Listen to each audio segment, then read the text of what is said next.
ओम नमो भगवते वासुदेवाय। प्रिय दोस्तों, मैं एल बी कौशिक, मेरा प्रणाम स्वीकार करें। आइए सांख्य योग श्लोक नंबर 45 का वीडियो मैं आपको भेज रहा हूं। गौर से पढ़िएगा। दोस्तों, जैसे जैसे हम सांख्य योग में आगे बढ़ रहे हैं, श्री कृष्ण तत्व हमारी समझ में आ रहा है, और जो श्री कृष्ण तत्व को समझने लगते हैं वही परम धाम के अधिकारी होते हैं। और जो मोती भगवान श्री कृष्ण कुरुक्षेत्र युद्ध भूमि में हर प्राणी के लिए लुटा रहे हैं, उनको ग्रहण करने में संकोच कैसा। ताइयों मित्रों, आज सांख्य योग के श्लोक नंबर 45 रूपी मोती को ग्रहण करते हैं। श्लोक इस तरह से: त्रैगुण्य विश्ववेदाः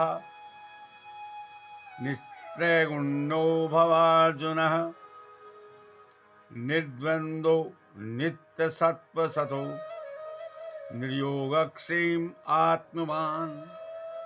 भगवान श्री कृष्ण ने कहा कि वेदों में मुख्यतः प्रकृति के 3 गुणों का वर्णन हुआ है।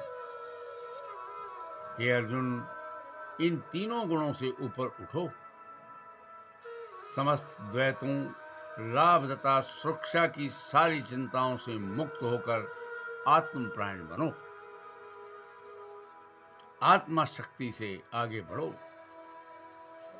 सारे भौतिक कार्यों में प्रकृति के 3 गुणों की क्रियाएं तथा प्रतिक्रियाएं निहित होती हैं। इसका उद्देश्य कर्म फल होता है, जो भौतिक जगत में बंधन का कारण है। वेदों में मुख्यतः सकाम कर्मों का वर्णन है, जिनमें सामान्य जन कर्मशः इंद्रिय तृप्ति के क्षेत्र में उठकर आध्यात्मिक धरातल तक पहुंच सकें। श्री कृष्ण अपने शिष्य तथा मित्र के रूप में अर्जुन को सलाह देते हैं कि वह वेदांत दर्शन के आध्यात्मिक पद तक ऊपर उठे, जिसका प्रारंभ ब्रह्म जिज्ञासा अथवा परम आध्यात्मिकता पर होता है। इस भौतिक जगत के सारे प्राणी अपने अस्तित्व के लिए कठिन संघर्ष करते हैं। उनके लिए भगवान ने इस भौतिक जगत की सृष्टि करने के पश्चात वैदिक ज्ञान प्रदान किया, जो जीवन यापन तथा भक्त बंधन से छूटने का उपदेश देता है। जब इंद्रिय तृप्ति के कार्य तथा कर्म कांड समाप्त हो जाते हैं, तो उपनिषदों के रूप में भगवान साक्षात्कार का अवसर प्रदान किया जाता है। ये उपनिषद विभिन्न वेदों के अंश हैं। उसी प्रकार जैसे भगवत गीता पंचम वेद महाभारत का एक अंग है, उपनिषदों में आध्यात्मिक जीवन का शुभारंभ होता है। दोस्तों, जब तक भौतिक शरीर का अस्तित्व है, तब तक भौतिक गुणों की क्रियाएं प्रतिक्रियाएं होती रहती हैं।